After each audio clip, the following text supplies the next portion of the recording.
विद्यार्थियों नमस्कार। हम लोग कहानी पर बातचीत कर रहे थे और यूजीसी नेट में जो कहानियां शामिल है उसमें ज्ञान रंजन जो प्रसिद्ध लेखक और संपादक रहे हैं उनकी कहानी है पिता, वो भी आपके यूजीसी नेट की इकाई नंबर 7 में शामिल है।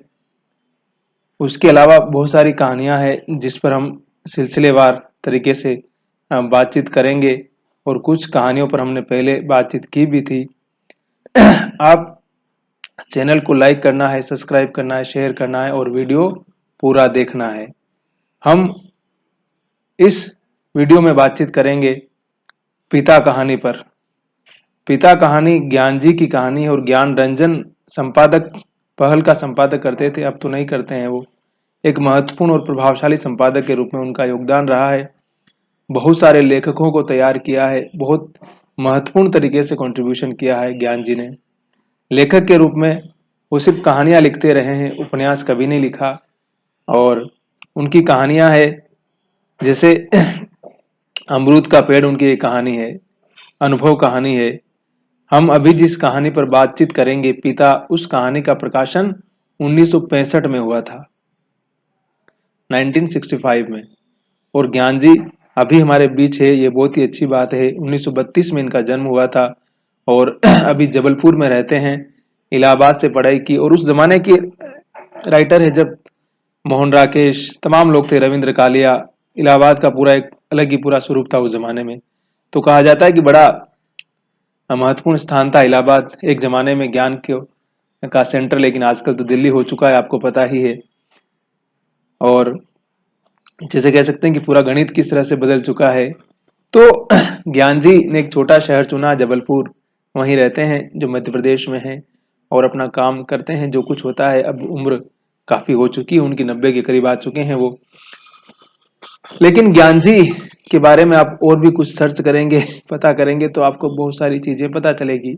एक महत्वपूर्ण रचनाकार के रूप में, एक महत्वपूर्ण मोटिवेटर के रूप में, लेखक के रूप में, संपादक के रूप में ज्ञान रंजन का हिंदी जगत में बहुत ही महत्वपूर्ण स्थान है। उनकी पिता कहानी पर हम बातचीत करेंगे। 1965 में इसका प्रकाशन हुआ था। देखिए पिता क्या होता है, पिता की क्या भूमिका होती है। अब इस कहानी में कोई किसी पात्र का जैसे कोई नाम नहीं है, बस समझिए कि वो हम सबके पिता हैं। जैसे हम सबके पिता के बारे में बातचीत चल रही है, यानी कि कोई इस प्रकार का आलंबन नहीं है ना। उस कहानी को पढ़ करके हम उस कहानी को सीधा हमारे अपने जीवन से डायरेक्ट जोड़ सकते हैं और समझ सकते हैं कि पिता क्या होता है, उसके अनुभव क्या होते हैं। मैं कहानी पढ़ रहा हूं। उसने अपने बिस्तर का अंदाज लेने के लिए मात्र आध पल को बिजली जलाई। बिस्तरे फर्श पर बिछे हुए थे। उसकी स्त्री ने सोते सोते ही बड़बड़ाया, आ गए, और बच्चे की तरफ करवट लेकर चुप हो गई। लेट जाने पर उसे एक बड़ी डकार आती मालूम पड़ी, लेकिन उसने डकार ली नहीं। उसे लगा कि ऐसा करने से उस चुप्पी में खलल पड़ जाएगा जो चारों तरफ भरी है, और काफी रात गए, ऐसा होना उचित नहीं है। तभी घनश्याम नगर के मकानों के लंबे सिलसिलों के किनारे किनारे सवारी गाड़ी धड़धड़ाती हुई गुजरी। थोड़ी देर तक एक बहुत साफ भागता हुआ शोर आता रहा। सर्दियों में अब ये गाड़ी गुजरती है जब ये गाड़ी गुजरती है तब लोग एक पहर की खासी नींद ले चुके होते हैं। गर्मियों में 11:30 का कोई विशेष मतलब नहीं होता। यूं उसके घर में सभी जल्दी सोया करते हैं, जल्दी खाया और जल्दी उठा करते हैं। अब देखिए कि कहानी के अदृश्य में जैसे चल रही है ना। रात की ट्रेन आ रही है और उस ट्रेन के माध्यम से क्या वो बता रहे हैं, आज बेहद गर्मी है। रास्ते भर उसे जितने लोग मिले उन सब ने उससे गर्म और बेचैन कर देने वाले मौसम की बात की। कपड़ों की फजीयत हो गई। अब गर्मी का मौसम है तो आपको पता ही है, पसीना पसीना होता है, सब कपड़े खराब हो जाते हैं।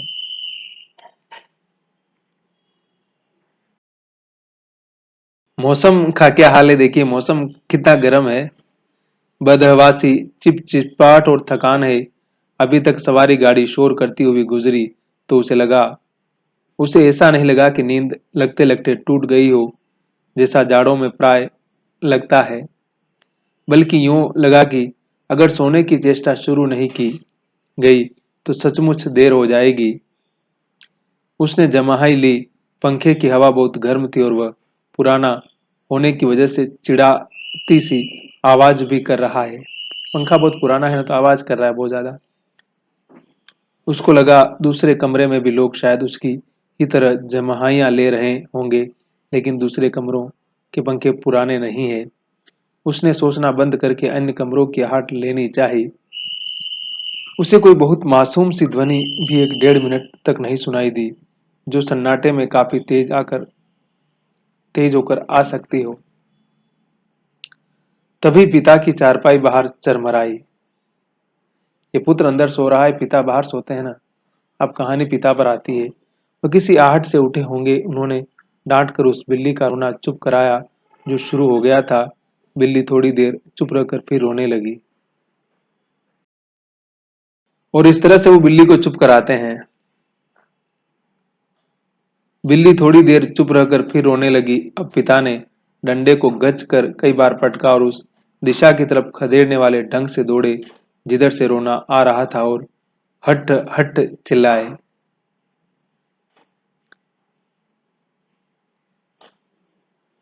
जब वह घूम फिर कर लौट रहा था तो पिता अपना बिस्तर बाहर लाकर बैठे थे।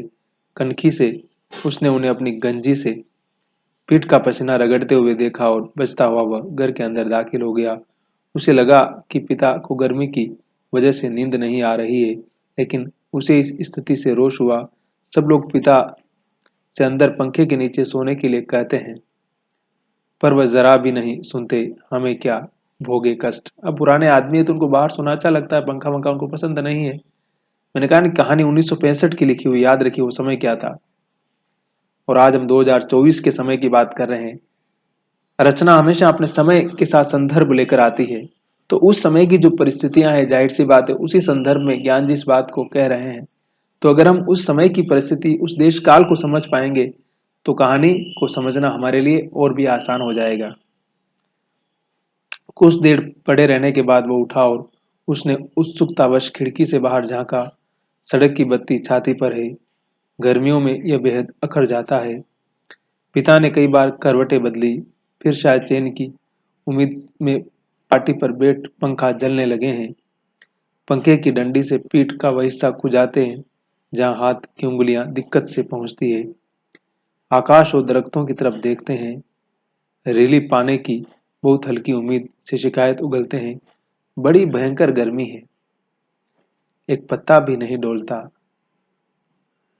उनका यह वाक्य जो नितांत व्यर्थ है, कभी कभी बीते क्षण में डूब गया। गर्मी बरकरार है और रहेगी, क्योंकि यह जाड़े बरसात का मौसम नहीं है। पिता उठकर घूमने लगते हैं। आपको नॉर्थ इंडिया में बहुत गर्मी पड़ती है भाई, भयंकर गर्मी पड़ती है। एक या दो बार घर का चक्कर चौकीदार की तरह हाँ हो करते हुए लगाते हैं, ताकि कोई सेंध वेंध न लगा सके। लौट कर थके स्वर में हे ईश्वर कहते हुए उंगली से माथे का पसीना काटकर जमीन पर चुआने लगते हैं। बुजुर्ग आदमी अपना कर रहे हैं जो कुछ करना है उनको। बड़ा गजब है। कमरे की एक दीवार से टिक कर बैठ जाने पर वह काफी तनाव में सोचने लगा। अंदर कमरों में पंखों के नीचे घर के सभी दूसरे लोग आराम से पस रहे हैं। इस साल जो नया पेडेस्टल खरीदा गया है वह आंगन में दादी अम्मा के लिए लगता है। बिजली का मीटर तेज चल रहा होगा, पैसे खर्च हो रहे हैं, लेकिन पिता की रात कष्ट में ही है। लेकिन गजब यह नहीं है, गजब तो पिता की जिद है। वह दूसरे का आग्रह अनुरोध माने तब न। पता नहीं क्यों पिता जीवन की अनिवार्य सुविधाओं से भी चिढ़ते हैं। वह जल्लाने लगा। कह रहा है कि पिता जो जीवन की जो आवश्यक चीजें हैं जिनका उपभोग करना चाहिए, उनका भी उपभोग करने को राजी नहीं है। इसी बात पर उसको गुस्सा आने लगा। तो पिता का अपना स्वभाव था और नई पीढ़ी का अपना स्वभाव था। जाहिर सी बात है सबके सोच विचार में बहुत अंतर था। चौक से आते वक्त 4 आने की जगह 3 आने और 3 आने में तैयार होने पर 2 आने में चलने वाले रिक्शे के लिए पिता घंटे घंटे खड़े रहेंगे। धीरे धीरे सबके लिए सुविधाएं जुटाते रहेंगे, लेकिन खुद उनमें नहीं, या कम से कम शामिल होंगे। पहले लोग उनकी काफी चिरौरी किया करते थे। अब लोग हार गए हैं, जानते हैं कि पिता के आगे किसी की चलेगी नहीं।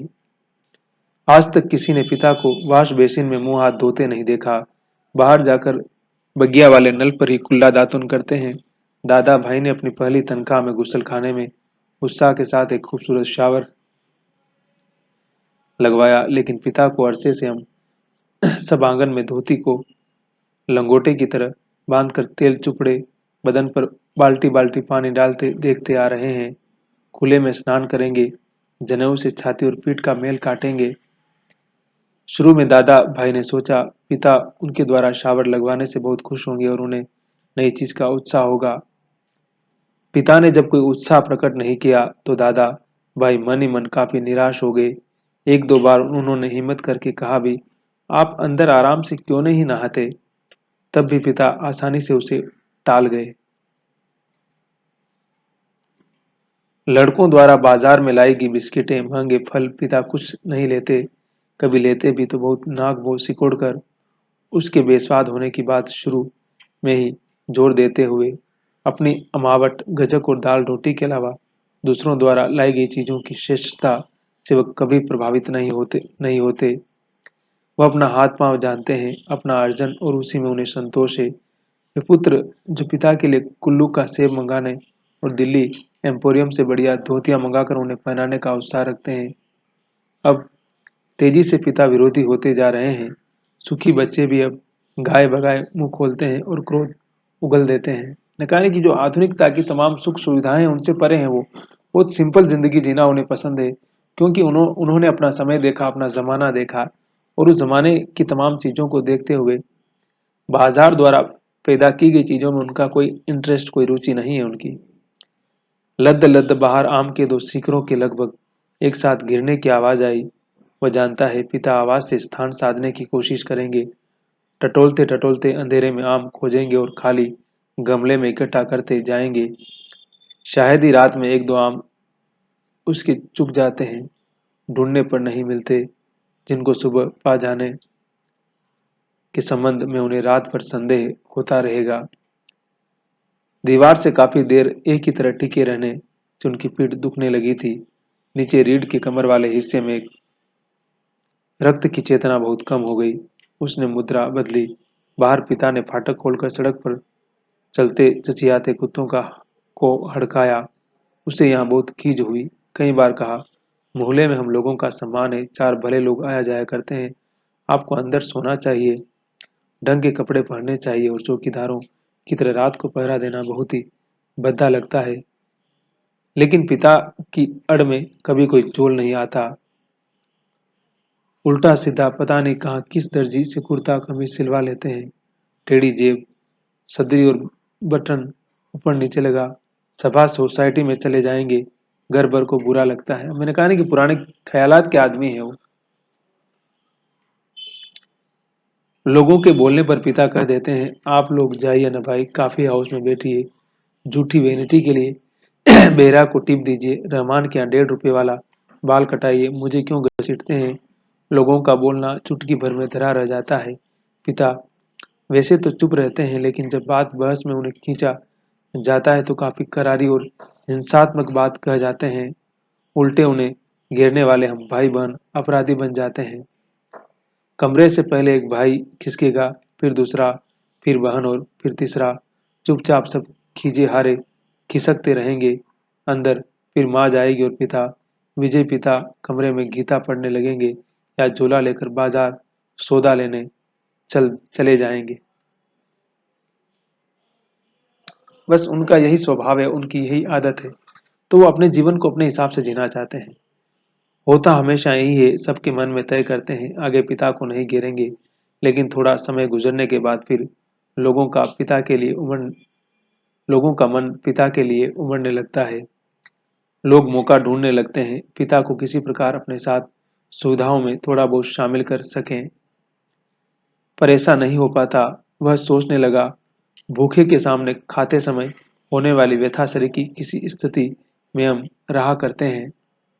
यद्यपि अपना खाना हम कभी स्थगित नहीं करते, फिर भी पिता की असंपत्ति के कारण व्याकुल और अधीर तो हैं ही।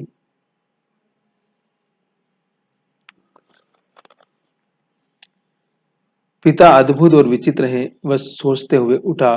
कमरे में घूमने या सिगरेट पी सकने की सुविधा नहीं थी, अन्यथा वह वैसा ही करता। उसने सो जाने की इच्छा की और अपने को असहाय पाया। शायद नींद नहीं आ सकेगी, यह ख्याल उसे घबराने वाला लगा। पिता अद्भुत और विचित्र हैं, ये बात वह भूल नहीं रहा था। पिछले जाड़ों में वह अपने लोभ को कुचलकर बमुश्किल एक कोट का बेहतरीन कपड़ा पिता के लिए लाया। पहले तो वो उसे लेने को तैयार नहीं हुए, लेकिन माँ के काफी गुड़कने फड़कने से राजी हो गए और उसी खलदाबाद के किसी लपटू मुल्ला दर्जी के यहाँ सिलाने चल दिए। सुधीर ने कहा, कपड़ा कीमती है, चलिए एक अच्छी जगह में आपका नाप दिलवा दूं। वह ठीक सिएगा, मेरा परिचित भी है। इस बात पर पिता ने काफी हिकारत उगली। वह चिढ़ उठे, मैं सबको जानता हूँ, वही म्युनिसिपल मार्केट के छोटे मोटे दर्जियों से काम कराते हैं और अपना लेबल लगा लेते हैं। साहब लोग, मैंने कलकत्ते के हाल एंडरसन के सिले कोट पहने हैं अपने जमाने में, जिनके यहाँ अच्छे खासे यूरोपियन लोग कपड़े सिलवाते थे। ये फैशन वैशन जिसके आगे आप लोग चक्कर लगाया करते हैं, उसके आगे पांव की धूल है।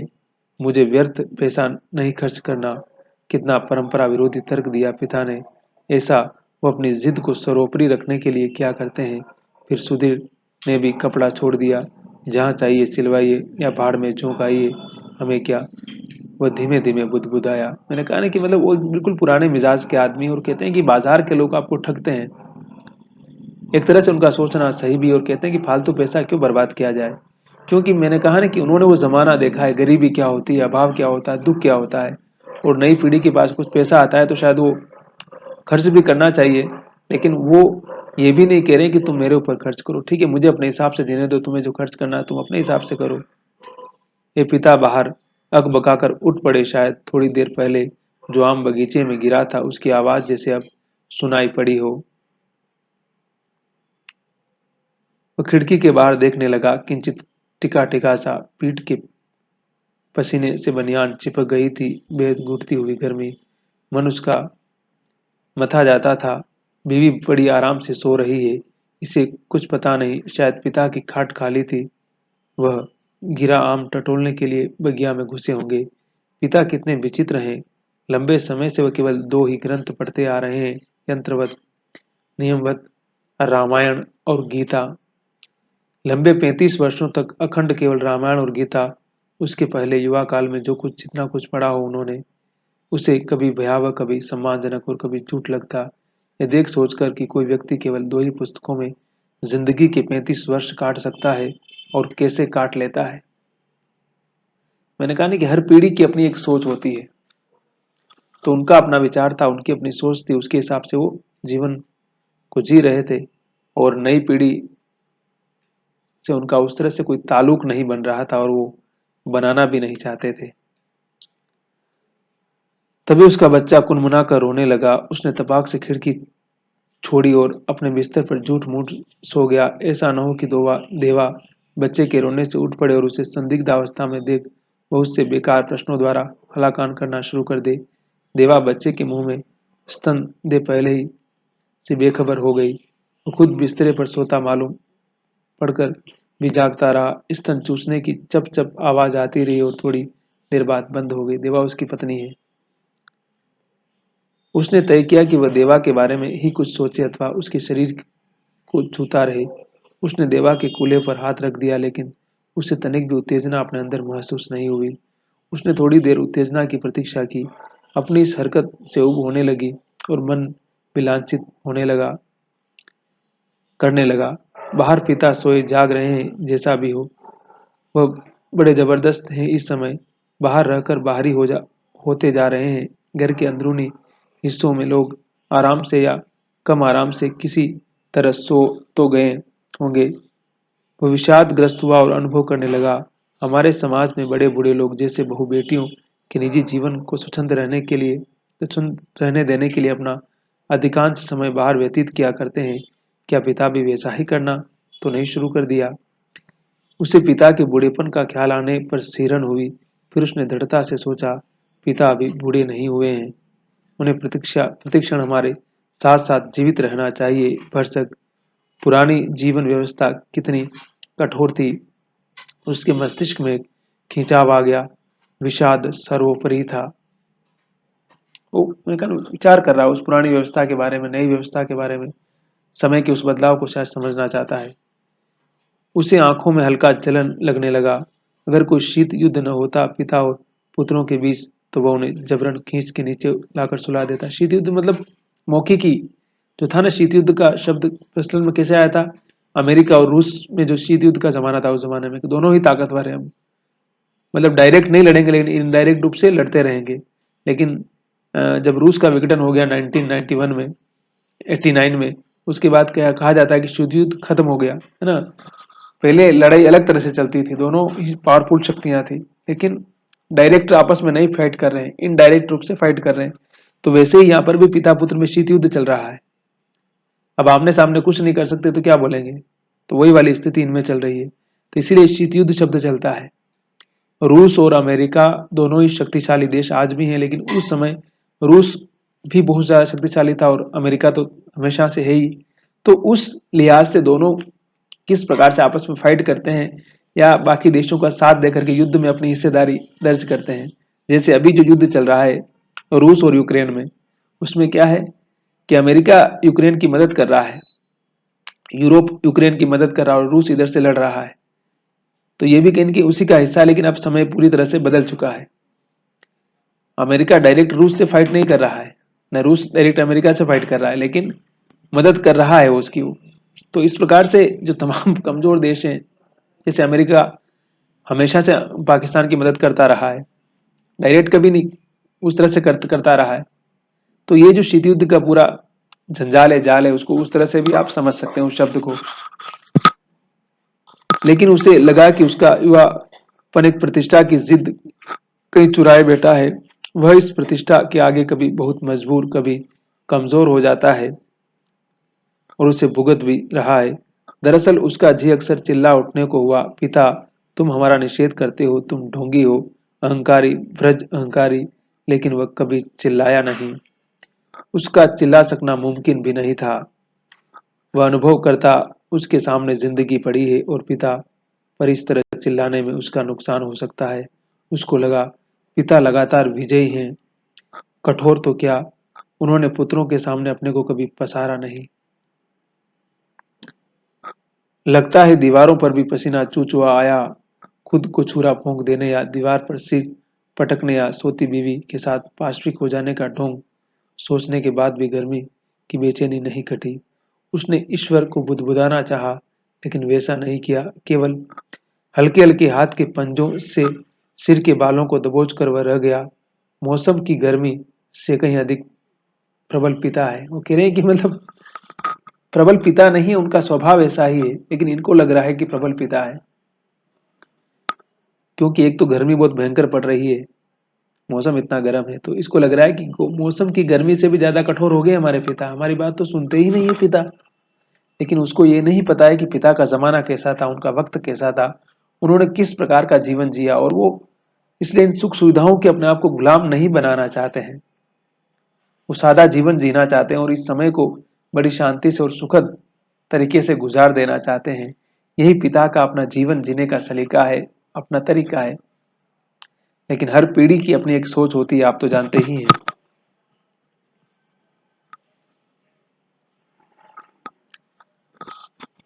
उसके सामने एक घटना मजबूती से टंग गई। उसने घटना को मन में दोहराया। वायुसेना में नौकरी करने वाला उसका कप्तान भाई बहन के यूनिवर्सिटी के खर्चे के लिए 2 वर्ष तक 50 रुपये महीना भेजता रहा था। एक बार अकस्मात कप्तान भाई होली अवकाश मनाने घर आ गया। पिता ने उसके हाथ में उसके नाम की 1200 रुपये वाली एक पासबुक थमा दी। सबको ये बड़ा आकस्मिक लगा। कप्तान भाई को हैरत हुई और हल्की खुशी भी कि एकाएक काफी रुपये मिल गए, लेकिन इस बात से उसे दुख और पराजय का भान भी हुआ। उसने अपने को छोटा महसूस किया। 2 वर्ष तक बहन के लिए उसने जो थोड़ा बहुत किया, वह सब एक पल में घटकर नगण्य हो गया। मतलब बहन के लिए पैसा भेजता था तो पिता ने कहा कि क्यों, मेरी बेटी है तो मैं दूंगा ना, तो उनके पास जो था कुछ उन्होंने उसको दे दिया। फिर भी वह अनुभव कर रहा था, कप्तान भाई ज्यादा सोचते नहीं, खिलाड़ी तबीयत के हैं, यान की तरह चुटकी में धरती छोड़ देते हैं, कितने मस्त हैं कप्तान भाई। उसे लगा पिता एक बुलंद भीमकाय दरवाजे की तरह खड़े हैं, जिससे टकरा टकरा कर हम सब निहायत फिद्दी और दयनीय होते जा रहे हैं, ऐसा उसे लगता है।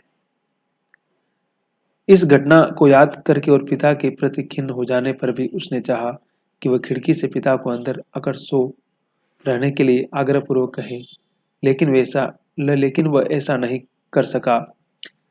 वह असंतोष और सहानुभूति दोनों के बीच असंतुलित भटकता रहा। उसे असंतोष भी था और सहानुभूति भी थी पिता से। अब करता भी क्या हो, जैसे धर्म संकट में फंस गया है। न लोको शेड से उठती इंजनों की शटिंग ध्वनि, न कंक्रीट की ग्रेट ट्रक पर से होकर आती धूमनगंज की ओर हल्के दुखे लौटते इक्कों के घोड़ों की टापे, न झगड़ते कुत्तों की भौंक भांक। बस कहीं उल्लू एक गति, एक वजन और विभत्सा से बोल रहा है। रात्रि में शहर का आभास कुछ पलों के लिए मर सा गया है। उसको उम्मीद हुई कि किसी भी समय दूर या पास कोई भी आवाज अकस्मात उठ जाएगी, घड़ी टनटना जाएगी या किसी दौड़ती हुई ट्रक का तेज लंबा हॉर्न बज उठेगा और शहर का मरा हुआ आभास पुनः जीवित हो जाएगा। पूरा शहर कभी नहीं सोता या मरता। बहुत से सोते हुए जान पड़ने वाले भी संक्षिप्त ध्वनियों के साथ या लगभग ध्वनि विहीन ध्वनिहीनता के बीच जगे होते हैं। रात काफी बीत चुकी है और इस समय यह सब सोचना सिवाय सोने के कितना निरर्थक है। अब शहर के बारे में बता रहा है, जाहिर सी बात है शहर सोता है, मरता है, नहीं मरता है, वो सारी चीजें अपने अनुभव से वो बता रहा है, सोच रहा है। शायद पिता औंध गए हैं। करवट बदलने से उत्पन्न होने वाली खाट की चरमराहट, आम टटोलते समय सूखी अधसूखी पत्तियों के कुचलने की आवाज, लाठी की पटक, मकान के फेरे के वक्त की खास खंखार, कुत्ते बिल्लियों को हड़काना, कुछ सुन नहीं पड़ रहा है। इस विचार से कि पिता सो गए होंगे, उसे परम शांति मिली और लगा कि अब वह भी सो सकेगा। शीघ्र नींद के लिए उसने टकटकी बांधकर पंखे की तरफ देखना शुरू किया। गर्म हवा के बावजूद दिन भर की व्यर्थ थकान और सोच विचार से पस्त हो जाने की वजह से वह नींद में चित हो गया। थोड़े समय उपरांत वह एकाएक उछटकर उठ बैठा। उसने चारों तरफ कुछ देख पाने के लिए कुछ क्षणों तक गड़े हुए अंधेरे को घूरा। हुआ यह कि उसे शरीर में एकाएक बहुत गर्मी सी लगी थी और अजीब सी सरसराहट हुई। शायद पसीने से भीगी टांग पत्नी के बदन से छू गई थी। मुंह में बुरा सा स्वाद भर आया था। किसी बुरी बीमारी के कारण अक्सर ऐसा हो जाया करता है।